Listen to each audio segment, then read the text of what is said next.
First thing is, reading is very important. Understanding what the scholar or author is saying is really important. You're gonna have to read a lot. Active reading is being focused, having an active mind when you're reading.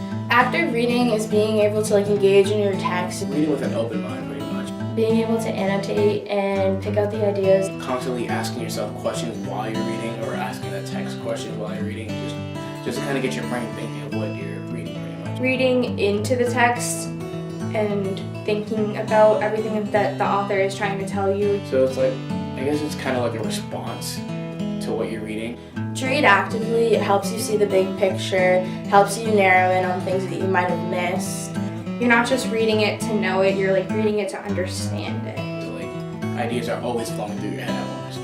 And it helps to pick out good pieces of evidence for your papers or any assignment you're doing. You're annotating, you're asking questions in the margins, you're making text-to-text relations, text-to-self relations. Those things just kind of, I guess, activate my brain to know what I'm reading. Just different ideas start popping out of it, which is kind of cool. Definitely annotating, taking notes and making connections in the margins, annotating.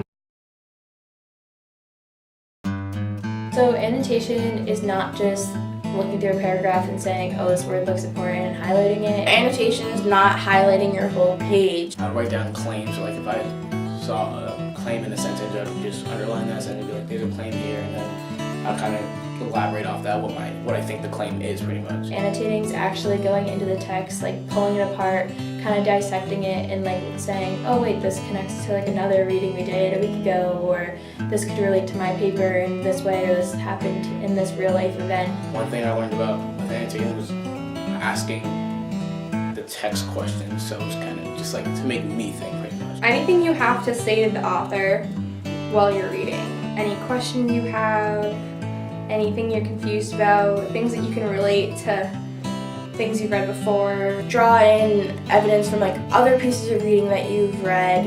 So another author has a similar idea as this one, that might be an important thing to look back later on. I'd write connections to other texts or connections to myself that I know would help me in my essays or my work. Looking up words you don't know. Making notes in the margins about anything you have questions on to talk about when you get to class. It's one of the main things that helps me.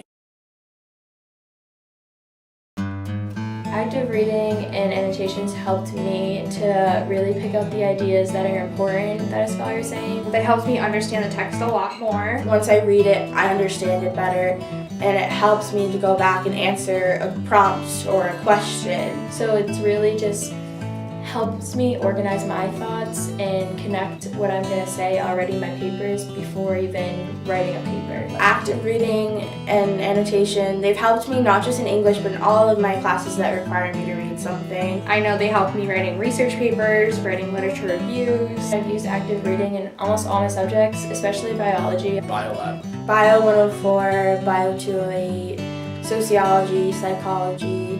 When you're a full-time student, active reading is really important because you have to do a lot of studying and reading on your own. Active reading strategies are helpful in basically every single class you need to write a paper for.